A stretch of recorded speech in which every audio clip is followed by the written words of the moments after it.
On this episode of the Pit Therapy Podcast, we talk about the California Psychobilly band Tiger Army. We talk about all the cool albums they've had, the fun experiences that Trevor and I had seeing them for the first time when we were kids, and honestly, how cool it is that people play a stand-up bass. So thanks for jumping on, and let's open this pit up. Somebody hit somebody!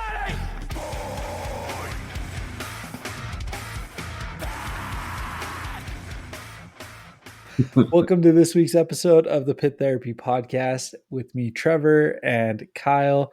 And we've been missing you, man. You've been gone, Josh, for like 3 weeks. So, We've been partying. I know, dude. Number one, happy birthday 2 weeks ago. Number two, welcome back from Florida. How was Florida this go around?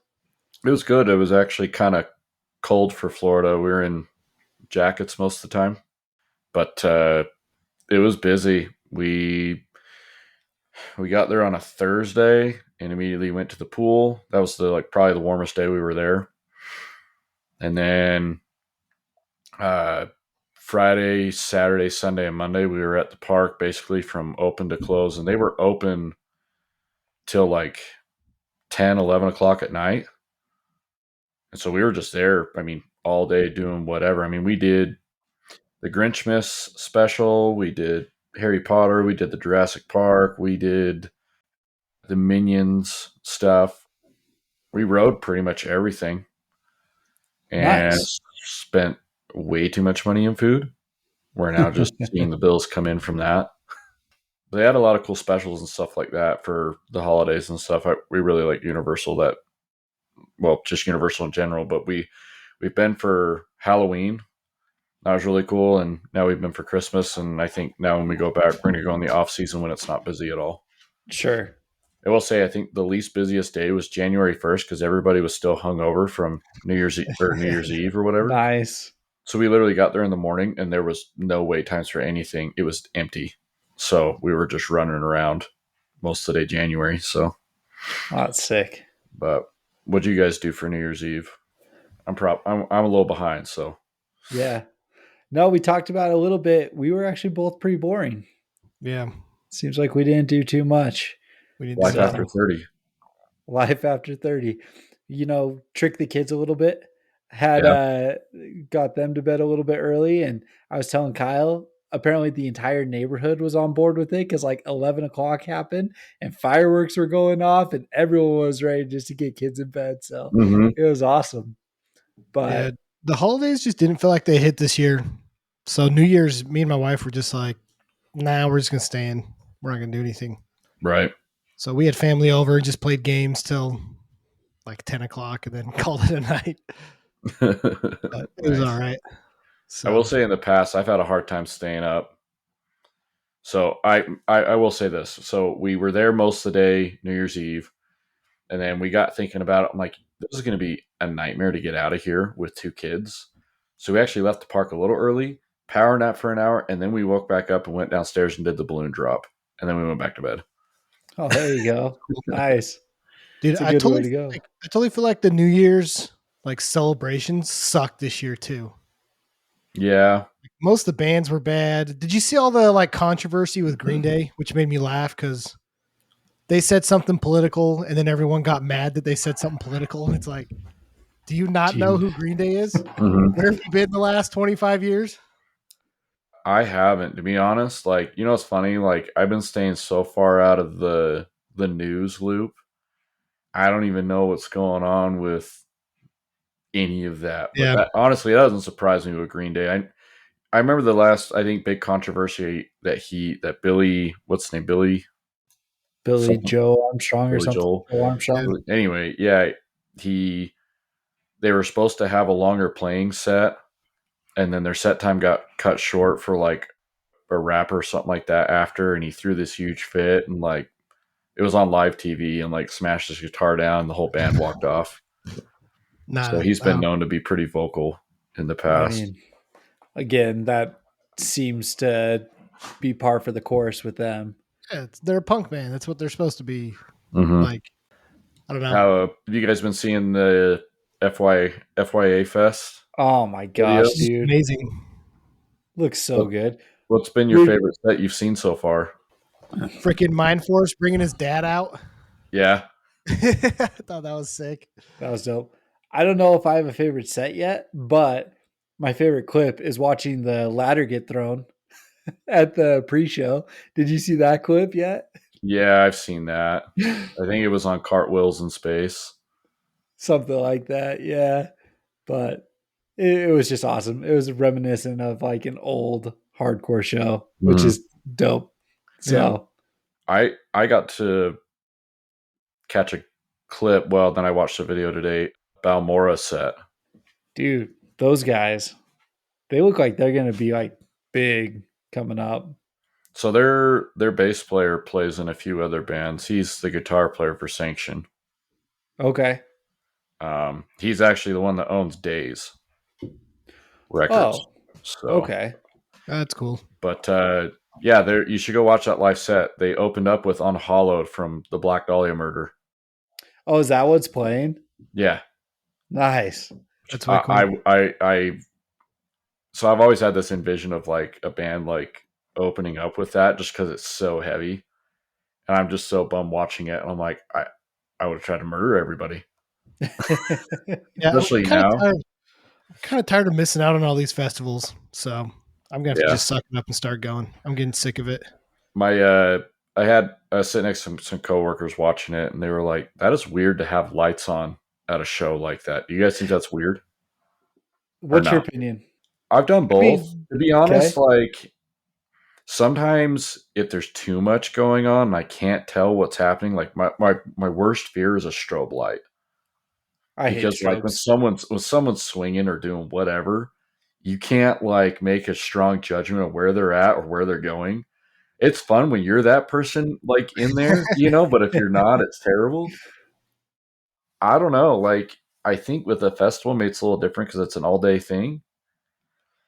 And where that festival's indoors, I don't think there'd really be a way to make it dark. I don't know. That's what's weird about it is that it's indoors with the lights on. Because I Hmm. mean, all these other festivals are outdoors during the day, and you don't Yeah, you say don't really anything. notice It's it. weird that it's inside with the lights on. It I mean, feels like, off.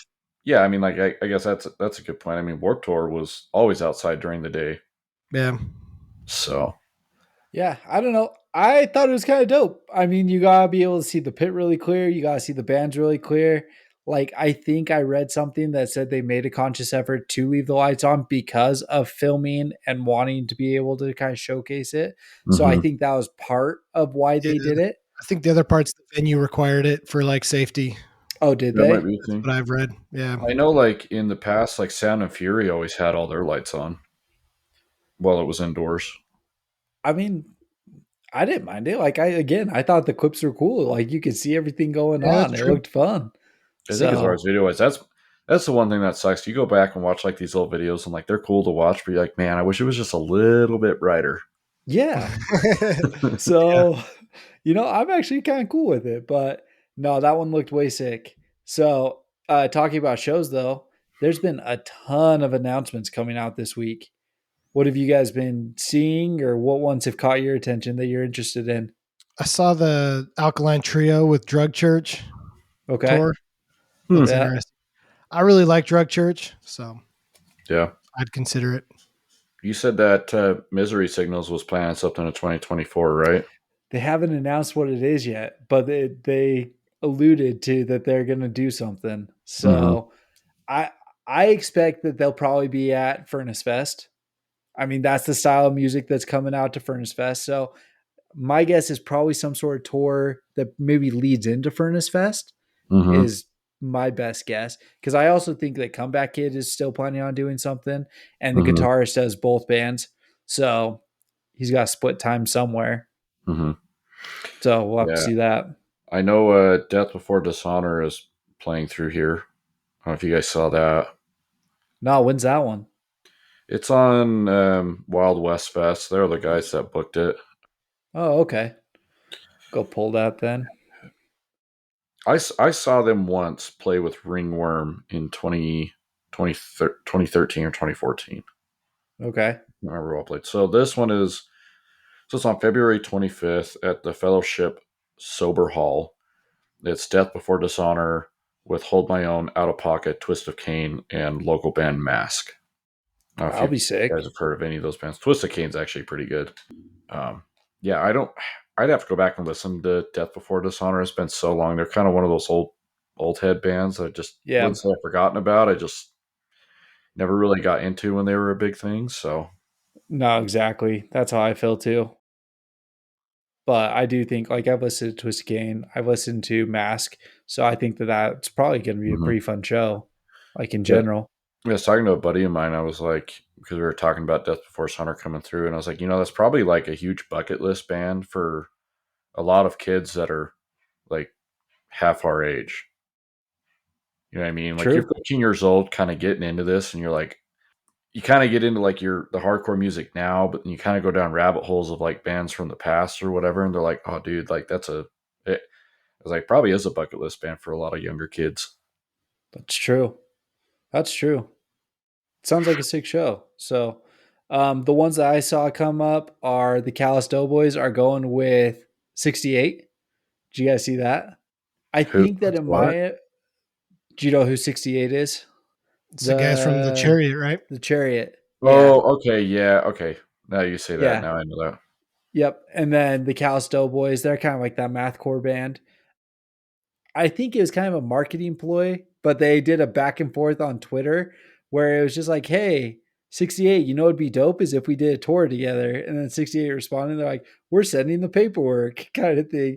And then surely enough, here comes the tour. So, but they're going on tour. And then No Cure is supporting Gideon going through some Mm-hmm. areas. Mouth for War dropped a ton of shows, but then quickly canceled some and then reposted that they're now going out with Darkest Hour and I Am Texas to a Mm-hmm. bunch of shows. So that one's hitting Dallas, Kyle. That one's not coming through Salt Lake, but Mm.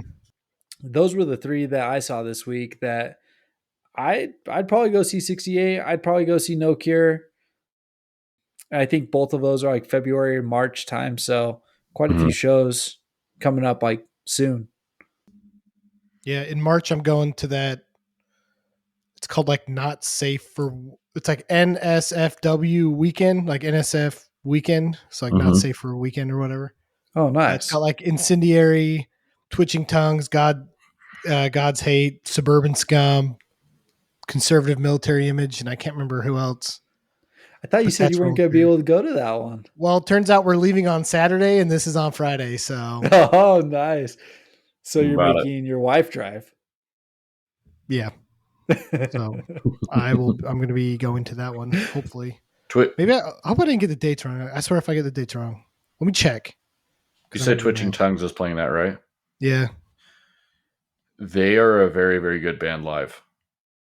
Like that, I think that's one band that you see live and you kind of have a different taste in your mouth about them.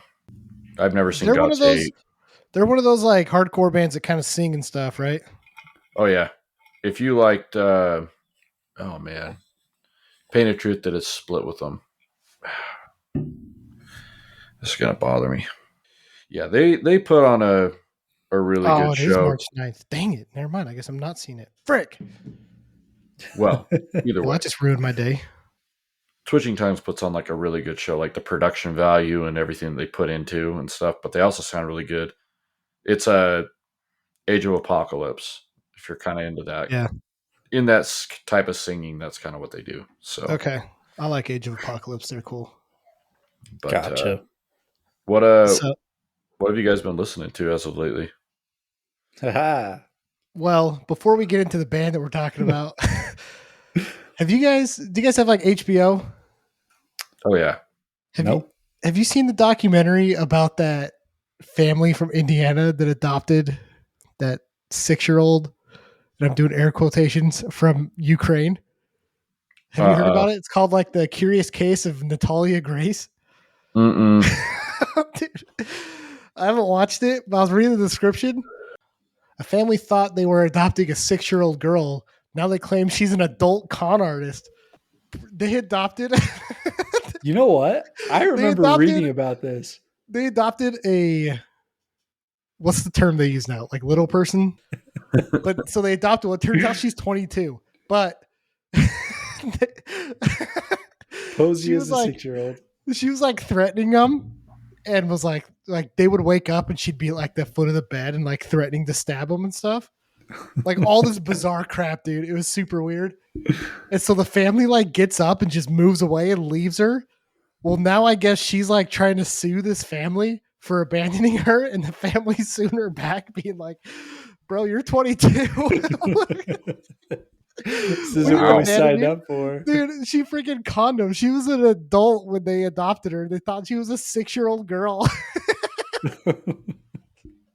Dude, I laughed for like 30 minutes when I was reading the description. Could you Wouldn't imagine? like you be concerned if your 6-year-old was like ovulating? She's like out like back smoking. what do you mean? I'm hungry. Like what kind of 6-year-old wears a bra? Like what do you mean? No. There's no way to just like, okay, let's just go ahead and say the family's stupid. That's what Right? they should call it. Dumb family adopts 22-year-old. It's like, I don't know, have you ever seen bench warmers? Yeah. Oh my gosh, it's like the guy walking up, Where's I like, am I'm 12. 12. I know. Big crayon. Dude, that's seriously what happened. I Has just, like what is there, 20 inside of the picture? Yeah. He's like, yep, Yeah. good enough for me. I'm like, Good yep, enough he for had me. ID. No, that's the best, and then they liquor him up. Yeah. If you haven't watched Benchwarmers, you should go watch Benchwarmers. But no, this weekend, so we did an episode where we talked about Absolved. And so listened to a lot of Absolved, and then a pop punk band called Goalkeeper. And so I was listening to a lot of pop punk and a lot of melodic hardcore before getting into Tiger Army, who we're talking about today. But what about you? You've been gone for a few weeks. What's been on your playlist? So that band, Balmora, I've been listening to. There's this band called Night Verses. They're like instrumental, I've heard Night Verses. but they've been pretty cool to kind of like dive into. And then I finally stumbled upon, I'm sure it came out a little bit ago, but X Weapon X's other EP. Just super heavy. If you haven't checked that out, you should. I Very need to listen to that militant, one. straight edge music. Nice. What about you, Kyle? I've listened to a lot of Tiger Army, and then I listened to a lot of Tyler Childers. I don't know how you say his last name. It's like outlaw country type stuff. I don't know, Okay. but I gotcha. about it. Well, awesome. Well, let's just dive into this then. And there's some very diverse opinions about this band, but we're talking about the Psychobilly band Tiger Army. So these guys started back in 95, 96 in Berkeley, California, and they're labeled as Psychobilly, horror punk, alternative rock. But if you're listening through it, you get some of that like Americana country style sounds. You get even some like pop sounds. They're really all over the place, but they have that kind of rockabilly undertone. It's just like the foundation of everything they do. So whether they want to throw the punk on top of it to get to the psychobilly sound, if they want to, slow it down and they want to put some slide guitar into it, that's where you get the Americana sound. Listen, I'm a sucker for these guys. I've been a Tiger Army fan for a long time. Tiger Army was the first concert I ever went to in 2004 or 2005 when I was 14. So I have a soft spot in my heart for these guys. I know Kyle is somewhat of a fan and Josh is not a fan. So, Well, I also have a soft spot in my heart for these guys because they were also the first concert I went to. oh, nice. But it was a couple years before. Yeah. It was so my brother was a sophomore in high school, so it was 16, which means I'd have been like 12 or 13. Okay. So it's like 2002 ish. Okay. And I saw them with The Damned. So Nice. their first like 3 albums are always like top of my list, man. I have a huge soft spot for them. And then Josh, this was your first time ever hearing them, or have you heard them previously at some point? No, I've heard them previously. I think the first time I heard them was actually at church. Okay. Some kid came with a CD player and like It was like, you should listen to this. And I honestly thought it was AFI. I was like, oh, this is the band. And I was like, no, that ain't it. So that's how I've always just related them back to like sounding just like AFI. But yeah, I have this weird. It's such like a weird line. Like some of it I really like, and some of it I'm like, nope, and it's just not my thing. And I would probably put these guys in the same category as like Cancer Bats or like Okay. kind of like the Casualties. Like it's just like dirty punk to me, and I don't like. I don't know. It's like too. I don't know how to explain it. Hey, there's this local band, and they're like, oh, you should come out and watch them. And I watched like online videos of them, and I was just like, that's too dirty for me. I can't do that. Like, no, I want nothing to do with that. I don't know. I mean there's like that one popular record that we talked about through text that seemed a little bit more my style of like what more like AFI did during like Black Sails in the Sunset and stuff. That wasn't too bad, but yeah. I tried some of the later stuff and some of the like the early stuff, and I was just like, I don't know. Even that's the side project. What was it called? Nick 13 is Yeah, just Nick the 13. vocalist. That was a little too like Halloween emo country. It's probably probably what I would have called it. It's a little too honky tonky. Yeah, it's Oh, see. a little too like All kicking the the emo. a little too kicking the dirt, you know. Oh man, I'm a sucker for that one too. I love that album. So, but yeah, Kyle, you were the one who introduced me to these guys. So your brother got you into them. It Hmm. was your So first show. So yeah, my brother found him from a kid named Zeb, if that helps. I've heard that name. It's just like the perfect name for a kid that would introduce someone to the Tiger Army. Zeb. I don't think it was short for anything either. I think his name was just Zeb.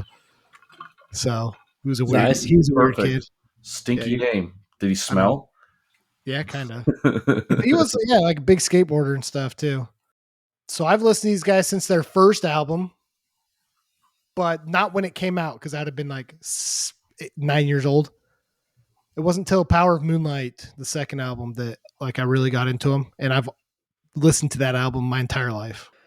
So let me ask you guys this, okay? There are certain bands or there's certain genres that's like a guilty pleasure. And as I was like thinking about this, my guilty pleasure is music with stand-up bass. Like, because I started to like think through it, and I love these guys. But then, like growing up, I think the reason I like these guys so much is my dad was really into Brian Setzer and the Stray Cats. So I used to listen to like some rockabilly stuff. Then my grandparents on my dad's side, they were into like big band and swing music. So I listened to that stuff. And then on my mom's side, it was like the old Americana country music that was again stand up bass. So like a lot of the undertones, a lot of the sounds that come out of Tiger Army super resonate with me. But it even goes as far as to like the Bare Naked Ladies. Like I love the Bare Naked Ladies, right? And then like Cherry Poppin' Daddies, like new swing stuff. Like I'll listen to that kind of stuff too. And it all has stand up bass. So that like for me is like what I'm like a sucker for. What is like your guys' guilty pleasure music? I mean, you guys make fun of me for it all the time, but reggae, I don't know. I mean, does that? I don't really feel like that's a guilty pleasure. That's just good music. So screw you guys. I think it just goes back to kind of what my ears first heard, like getting into music. I guilty pleasure, like butt rock. Like I don't like all of it, but there's a few good butt rock songs. Yeah. Like there's some from Chevelle that are really Mm. good. That just like are like heavy, but they're good. And you're like, Red? Is that the yeah, seeing red, Seeing Red? seeing Yeah, that's a red. good song. I know Kyle doesn't like Corn, and Corn's a dirty band, so I don't know why I like them, but Corn has some like really good songs that I could like crank up in my car and just really get into. Yeah, butt rock is probably the best way to put that. Okay. Okay. I like that. Stuff I would Yeah. never want people to ever think that I listen to. I don't listen to this stuff. It's a lie. See, and like, I don't know if I care if people know that I listen to it, but it's stuff that like Yeah. you wouldn't think I'd listen to. You know what I mean? I have I a think it's definitely music that, like, say if I put it on at the gym, if I crank it on, and they look, whose music is this? And I go, mine. They're like, Exactly. okay, yeah. that's weird. Me and Trevor talked about this a little bit during the Christmas episode, but like Leona Lewis is a huge guilty pleasure for me. Same with Alicia Keys. Hmm. I'll listen to Alicia Keys like all the time. Totally down with it. I really enjoy Halsey. I think Okay. She's got Halsey's Yeah. great. dude, her song with the Chainsmokers is actually pretty cool. Even her stuff with MGK is good. It's just a well written song. Yeah. All right. All right. So, Well, sweet. I like Yeah. Alicia No, Keys my stuff too. They're good. She's good. so there you Creed. go. All right, here's a guilty pleasure one. Everyone This is pretty bad. ironically, but unironically hates Creed. Well, loves Creed. You know what I mean? It's I like love Creed. I think they're great. Like, I the make I fun of them like all the time, but they're also really good. I've seen Creed live. Dude, I'm super 2002 Olympics, jealous. baby. I saw them at the opening or closing ceremonies, whichever one it was in Salt Lake. Okay, here's one guilty pleasure that'll probably throw you off and be like, I don't know if I can be your friend anymore. Cardi B. You like that WAP? Dude, I listen to like Cardi B. It's not uncommon that Cardi B pops up in my house because we listen to a lot of Latin music. Mhm. So yeah, Well, it's Cardi weird. B. Like, I don't care for like Dojo Cat or Nicki Minaj. But for whatever reason, like, I can listen to Cardi B. Cardi Weird. does it for you. Yep. Okay. Josh was probably one of those guys that she like drugged out and stole from, and so he's just been in love since. Paying my dues. Oh man. Well, awesome. Yeah. I mean, What's like, your, okay, so like the stand up based stuff is your guilty pleasure? Is that what you were getting at? Because none of that's really a guilty pleasure. So that's just music you grew up with. like bare naked ladies and stuff like that. And Bare Naked Ladies slap, dude. I've seen them live Okay. too. That was the first time I saw two guys kiss. nice. How can you be into stand up bass and not saxophone? That's fair. I like yeah, you just saxophone don't and, like like- jazz. Do you not like jazz? No, I like big band stuff and things like that, just because again, that's nostalgia for me. But I don't know. I played this. I think part of it is I played the saxophone in the band when I was in junior high, and so I don't know. That's I just right. don't. I don't really like the saxophone. Dude, You're Have holding you some seen- biased grudge over the sax. Probably. He's like super judgmental. He's like probably some saxophone elitist. He's like Ron Swanson, you know, his Yeah. alter ego from Parks and Rec. What's Duke Silver? Duke Silver. Yeah, are you like Duke Silver's Trevor like Moonlight as a saxophone player? No matter how hard you blew, you got a C minus. I was supposed to get an A.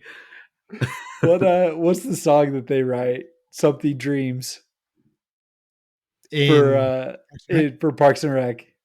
Chase, no, not Chase Your Dreams. I don't know, but the saxophone in that's pretty dope. Anyways, I don't know how we got from guilty pleasure or Tiger Army to guilty pleasure, but we've gone some weird tangents, man. well, yeah, 20-year-old adopted kids to Duke Silver, Trevor moonlighting as a saxophone player. It's great stuff.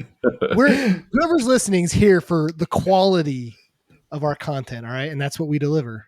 So absolutely. Well, listen, the reason why we got to that is just because again, this is like it just resonates so hard with me, and I don't know if like what we typically talk about.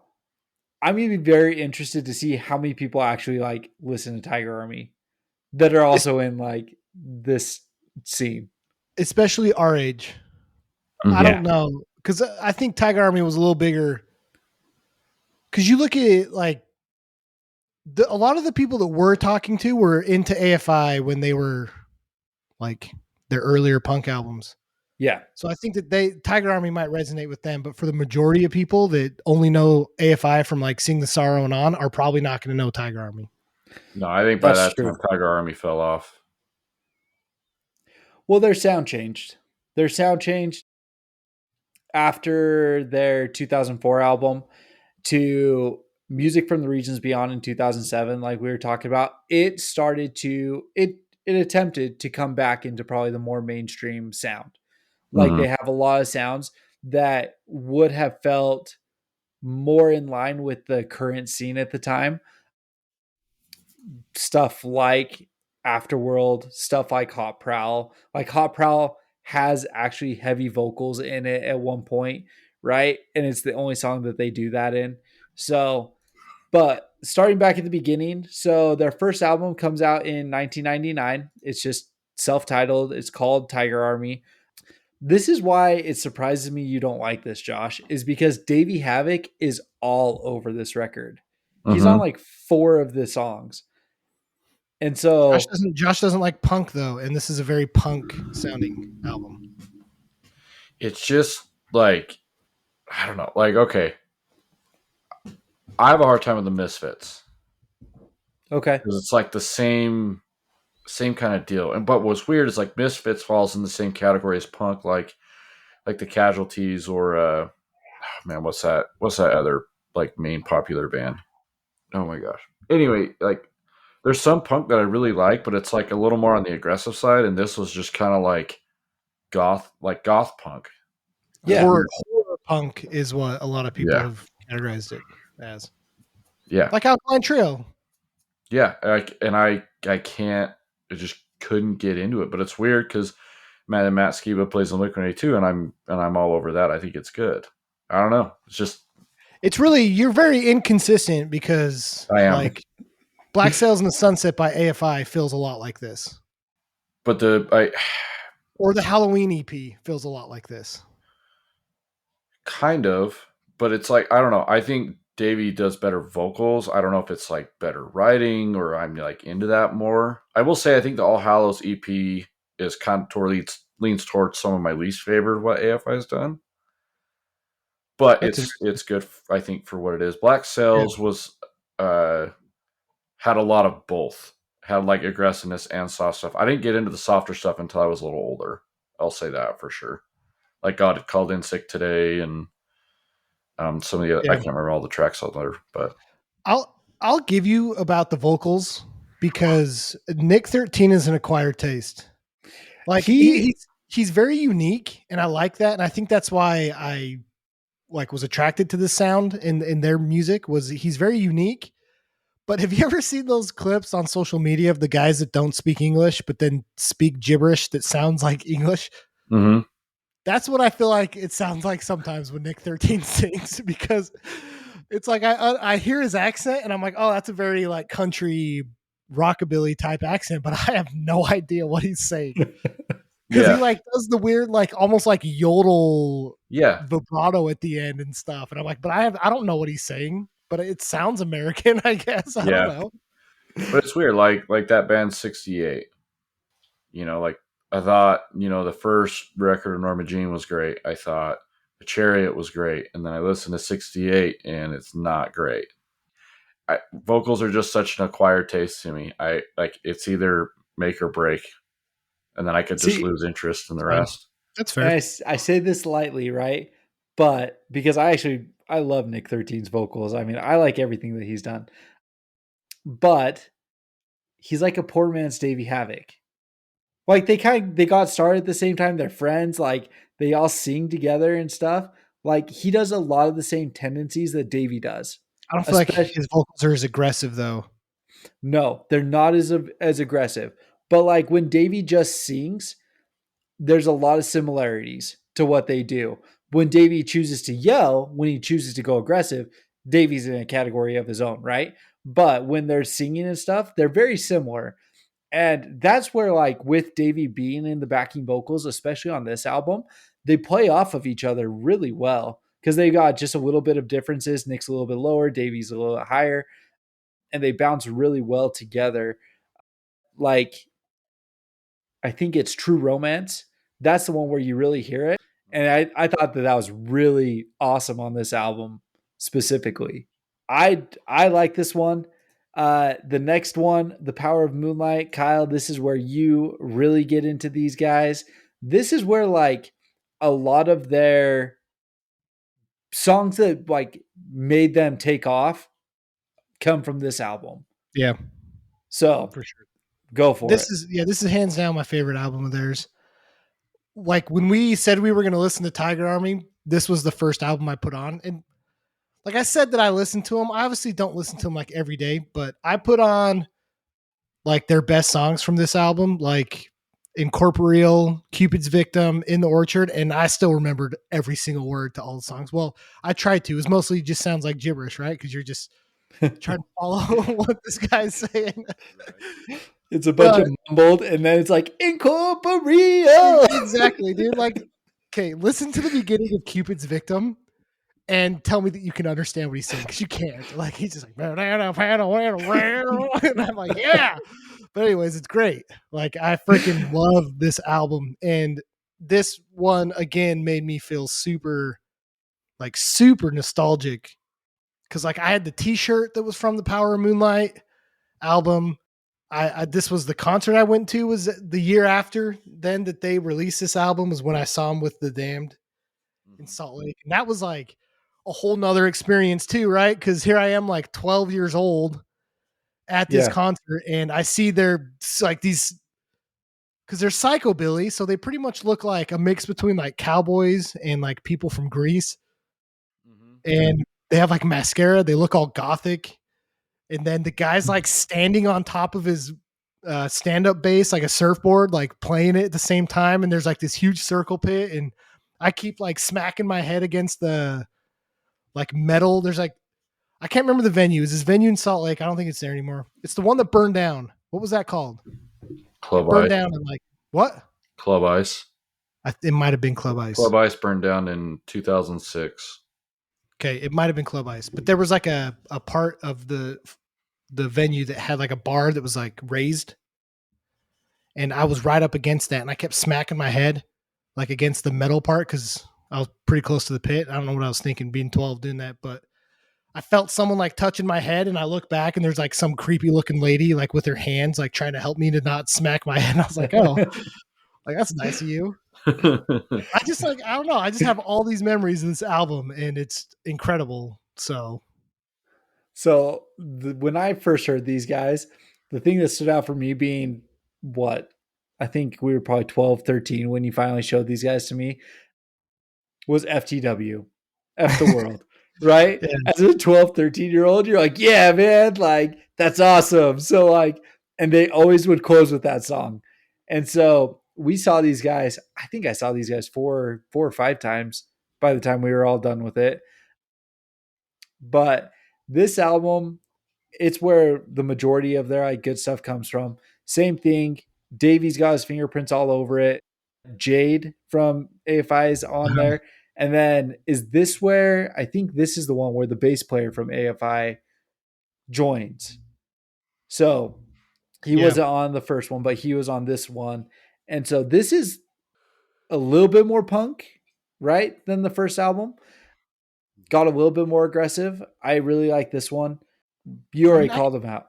Yeah, I can go down the list on all these songs, dude. Freaking like In the Orchard, where it's like the dun dun dun dun dun dun dun dun dun dun. Yeah, like I just want to like put a cowboy hat on and like you know, ride out into the sunset and kill a vampire, because it's like dark music still, you know, like if there was a movie about cowboys hunting down vampires, this would be the soundtrack to it, right? It's perfect. There you go. That's a good call out. That's Actually, a good explanation. That's a really good explanation. I love it. Okay, so 3 Ghost Tigers. What is it? Ghost Tigers Rise. So the third album comes out 2004. So this came out in June. They came to Salt Lake just after this came out, right? It was probably like July or August. Was this when Red Fest? Or September. It was September 2004. No, Red Fest was in 2006, wasn't it? 2005. 5. Nope, you're right. So it was the year after this. So this is the album that they were essentially touring on. They've got Santa Carla Twilight. They've got Rose of the Devil's Garden is the big one that comes off this. Santa Clara, Twilight, yeah, like you said, Ghostfire is good. Atomic, Josh, did you listen to this one at all? A lot of this, like I be honest It with all you, blends. I kind of skimmed through a lot of it. Kind of, it sounds the same, but it doesn't. Kind of up until the music from Regions Beyond. Yeah. But yeah, I was trying to find something to kind of get into, and I just couldn't really attach to anything. So this one slows down a lot. Like the first two albums are very fast, they're very punk. This one starts to lean in more towards the country sound. You slow down a little bit. The big change is Rose of the Devil's Garden. I was reading an interview with Nick 13, and he calls that this song was like his make or break moment, right? He's like, I tried something that just wasn't really popular at the time. And it's like he said he had dark wave into it. And so, this is what starts to shift Tiger Army more towards their like last two albums, I feel like. But I again, I really yeah. like it. This album is where they start to lose me. Okay. Like I liked it. I liked the slow songs on it, and I actually like the. Sorry, we just got an alert that we're under tornado watch for the next 6 hours. So cool. Nice. I like the slow songs on this one because it felt different to me, and I'm sure we'll get into the rest of the albums. And it starts to lose me after this album because I feel like what they did on this one was so good, and the rest of them just kind of felt like copies. But their fast punk sound is their best sound. It really is. This album's good. The rest of the albums are good, but nothing beats the first two. Sorry. It's truth. So the first time I saw these guys, first concert I've ever been to, do you remember who went with us to Red Fest? It was a weird group. It was Yeah, I like remember my cousin went and lost a shoe there. at Red Fest? Yeah. Because he was Okay. like the first time he got in a circle pit and he just like came out. He's like, well, I lost my shoes. And we So never. I had no idea what to expect going to a show. And so the thing that I vividly remember is there was some huge punk wearing a battle jacket. This dude was probably 6'3", 6'4", and probably 250, just like bulldozing around this like pit. And like I'm a little 14-year-old, and I'm like, okay, I'm gonna go. And I stepped into the pit and got like immediately trampled over. But this guy grabbed me and picked me up with one hand and like set me in front of him and then like helped me like along. And so like that was my first experience going into like a circle pit, a mosh pit. Tons of fun, but I have a lot of memories of that first show. Josh, what was your first show you went to? I think my first show I would have been in ninth grade, maybe. Well, let's put it this way. So the first like show that I actually went to, it was like local bands. I think I was like 12, and I went to a Barnes Park, Okay. and there was just like bands playing cover songs. Like bands played like Blink-182 and Weezer and stuff like that. And then I would say my first like introduction to like a show where bands like wrote their own stuff and like there was a pit or whatever. I was in ninth grade, and it was at the same park, and it was with, I can't remember all the bands that played, but I remember Rosetta played, Kentucky Scandal, and Crosscheck, and we were there for the whole show.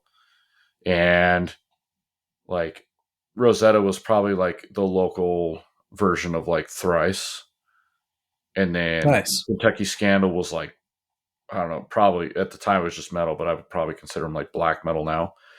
And then Crosscheck was a straight edge band, and that was when I got the first experience of like a hardcore pit. And I remember seeing big this big mother effer, big old gauges. Dude, he probably weighed 350 pounds, and he was just going to town, and I was just like, I don't want to be anywhere near that. I don't want anything to do with that. And I got kind of sucked into the mosh pit from there.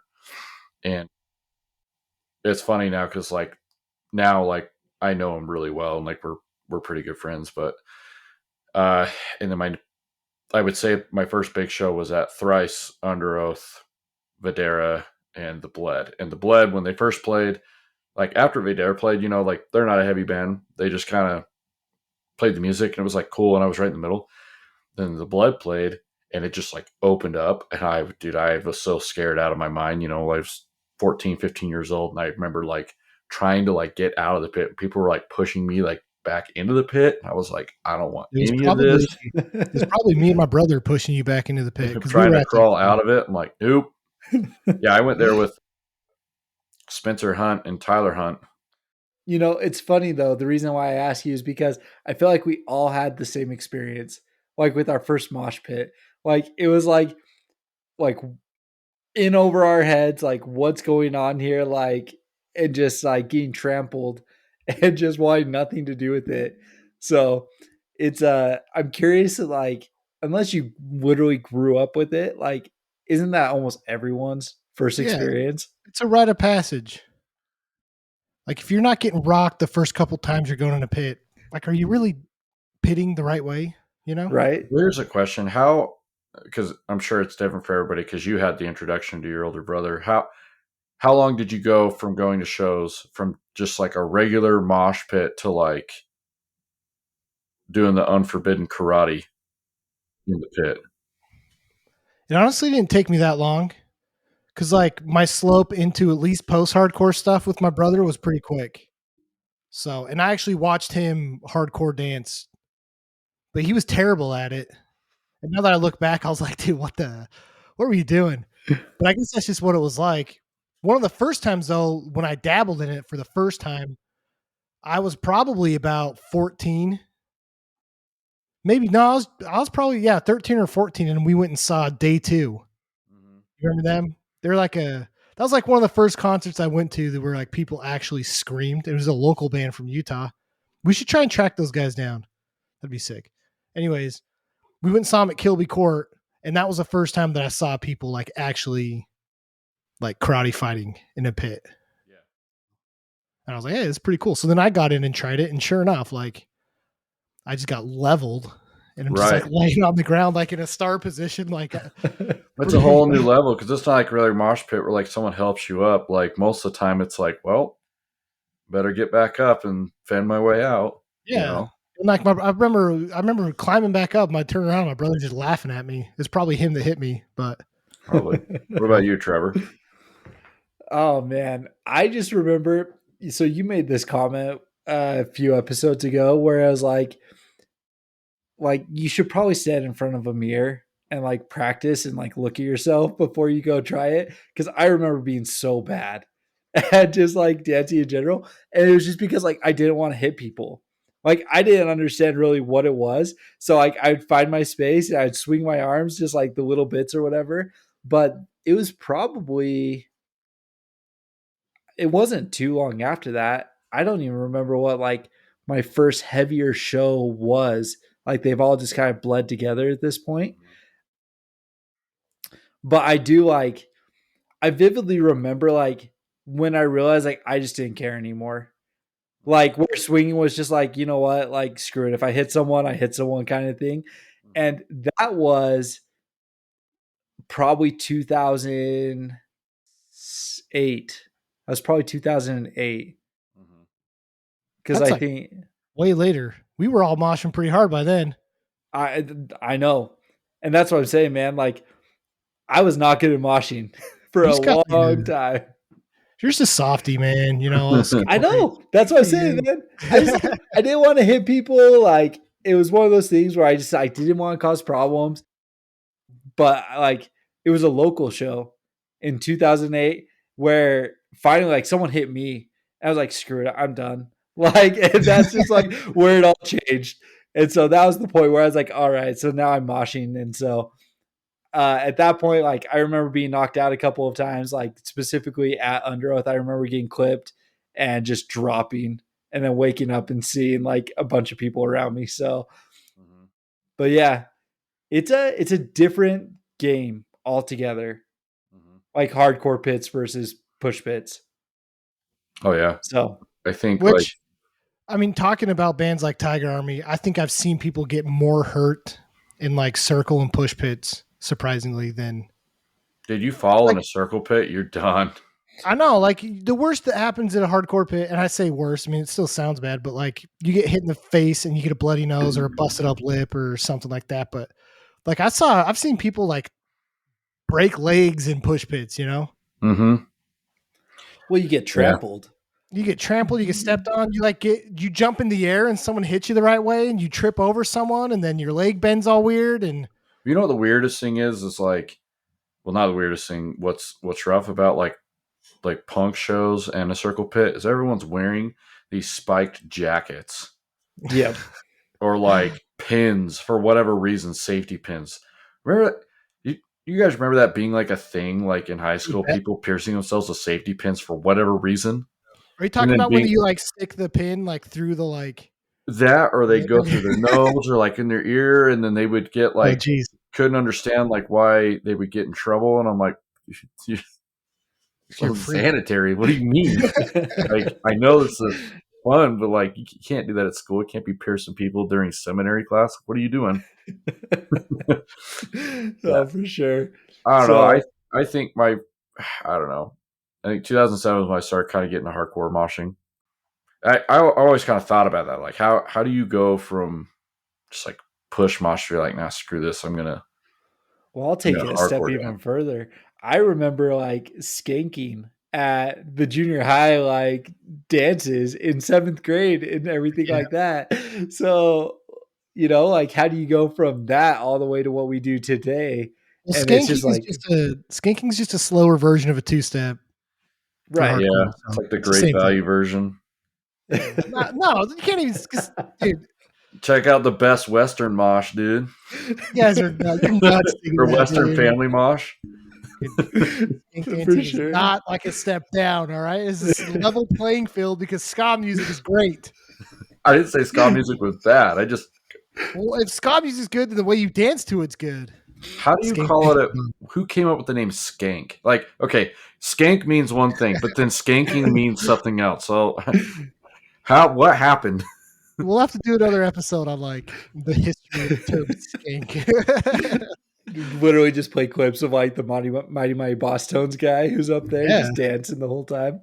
I mean, that type of dancing, I mean, because supposedly like ska music's been around since before reggae. So, I mean, skank dancing might predate tons of stuff. So, All might even be right. before swing dance. All right. You and your stupid saxophone and stuff. So, Hey. Well, for anyone who was here for Tiger Army, I do apologize. So, I mean, there's not many of you, let's be honest, but music from the regions beyond. So this is 2007. This is my favorite album. I listened to this album a ton. I remember going on, I think it was my first year of college. I went on a road trip, and this was the only CD we brought. And so we literally like drove for like 6 hours, 2 different times, only listening to this album. So I have a ton of nostalgia for this one. But Josh, this is the only one that you really kind of liked, it sounds like. So do you remember what songs kind of caught your attention? Or, I I mean, what was it? I don't know the band well enough, or like song names well enough, but I will say this one related to me back probably the closest of like earlier AFI. So like I could listen to it, but I think it still falls in that preference of like I'd rather just listen to AFI. Okay. But it wasn't bad. Like I could definitely listen to it more than the 3 albums before, or the first 3. Okay. And Kyle, you said that this is where you start to get lost. yeah, this might actually be my least favorite album from them.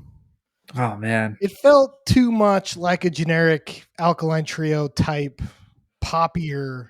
Like it's way more on the poppy side. It's not that it's like slower, but it definitely feels poppier.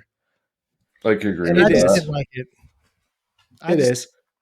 I don't feel like the sound was unique. I don't feel like it was different. Like what was cool about the first 3 albums was like we rave about this guy playing a stand-up bass, and you can definitely hear that in the first 3 albums.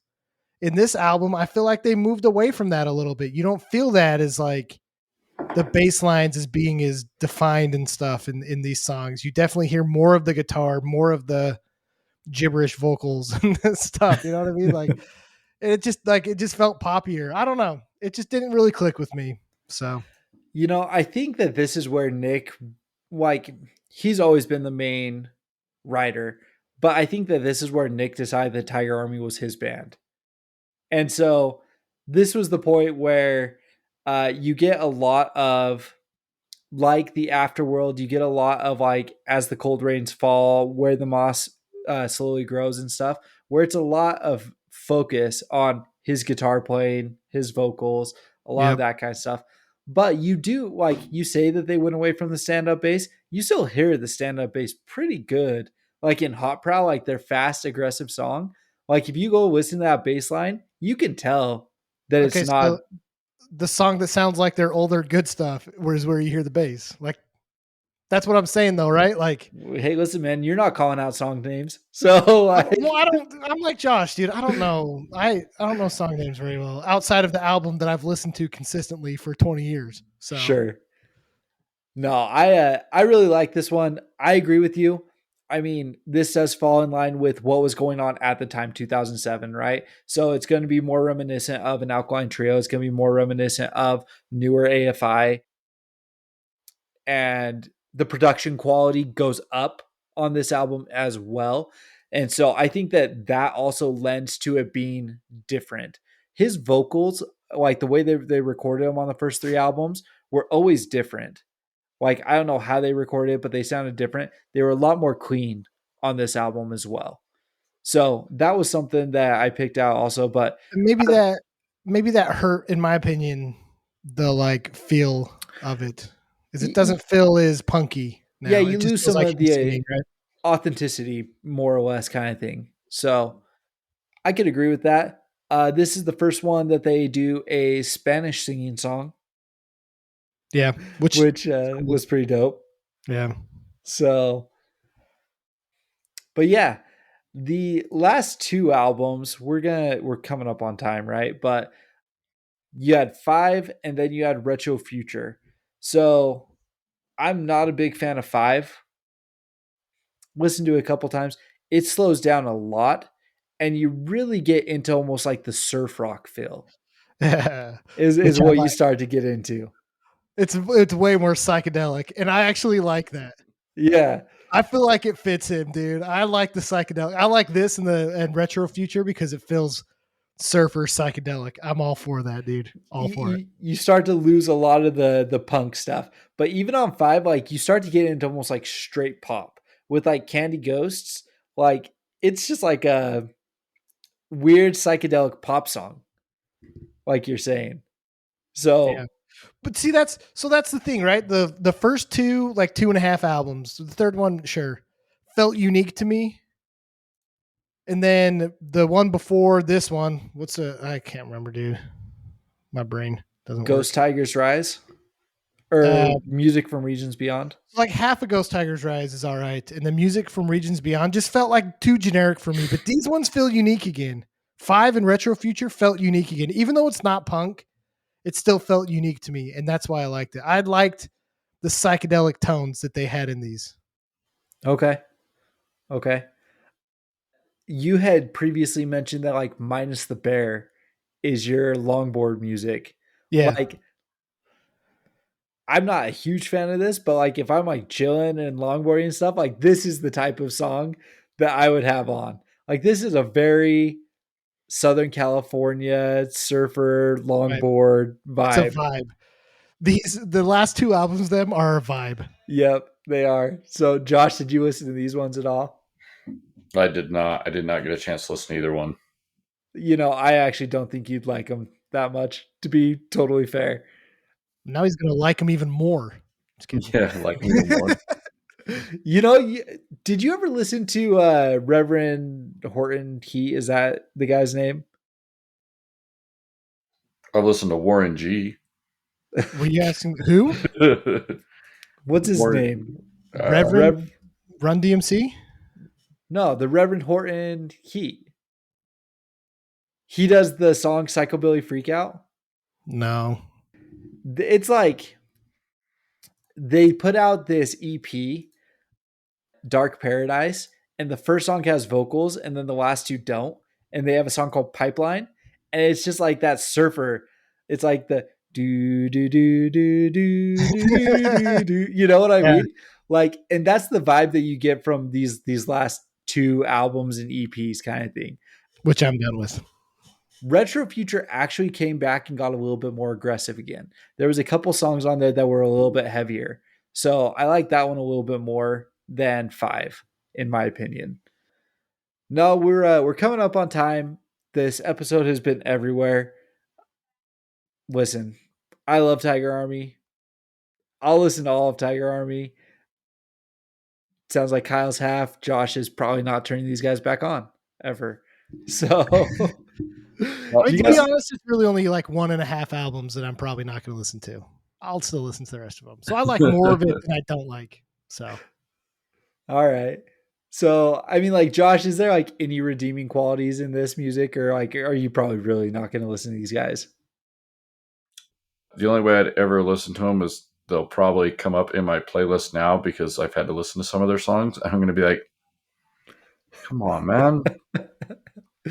No, they're not. They're not bad. It's just not my cup of tea. Josh is going to walk out at night and look at the moon and be like, the power of the moonlight shines down on me. I'm just going to think of to Five. my soul. I feel like they probably would have written a really good soundtrack to Five Goes West. Five Sure. Do you know what Five Goes West is, Kyle? I've The little mouse. Mouse? Okay. Little Mouse loses his family, dude. Dude, they made what are those balls called? The Testicles? no. The I don't know what you call it. Like, you know, in an old Western, you see that old dust ball like rolling across. What's that called? Oh Tumbleweed? my gosh. Tumbleweed? Yeah. Tumbleweed? Dude, You know that's Five Goes West, they made tumbleweeds look so cool. And then when I actually got to like see one in real life, and I was just like, this is terrible. This hurts. This does not feel good. fun fact, tumbleweed are an invasive species from Russia. Really? So the Russians have been here this whole time. The more you know. Are they 22 years old? Or are they 6? They adopted tumbleweed here thinking that it was a good plant. What is that documentary called again? I could probably just Google it, like idiot family adopts 22-year-old Ukrainian 6-year-old. I'm going to type that in word for word. Idiot family adopts 22-year-old and see if it pops up. Ukrainian girl. Well, anyways, that is not related to Tiger Army. Again. It's Natalia Grace. If you just look that up on like HBO, you'll find the documentary. I'm about to go watch it. I'm super interested in this. I'm going to watch that tonight. Nice. But yeah, if you want to watch a Western hunting vampires, did you ever see the movie From Dusk Till Dawn, the Quentin Tarantino film? No. Yes. This What is a your new wild soundtrack. This is your soundtrack for that movie. So I don't know if it's worth watching, Kyle, but Okay. if you like Tarantino films, it's all right. Can you listen to Tiger Army album while you're watching it? Yeah, you should. You should You do should that in like probably- one of those, like, you know, those, what's that place in Salt Lake where you can go watch like the silent films and they have like piano music to it or whatever? I don't know, but that sounds dope. No, well, they do that in Salt Lake because I've been a couple times, but they should do that, but play one of these like old Western films and then just have a live band playing Tiger Army to it With the stand-up bass. with the So, stand-up bass. I'm all there for it. So Look, if I had hair, I would be slicking it back like Nick 13. That's all I'm going to say. I dare you to Greaser grow as much style. hair out as you can. Grow the skullet. Yeah. just for like, give us like 6 months. Like, let's see what it looks like in 6 months. 6 months, dude. What do I get out of it? If you guys could like entice me, because dude, I'm gonna look like an idiot.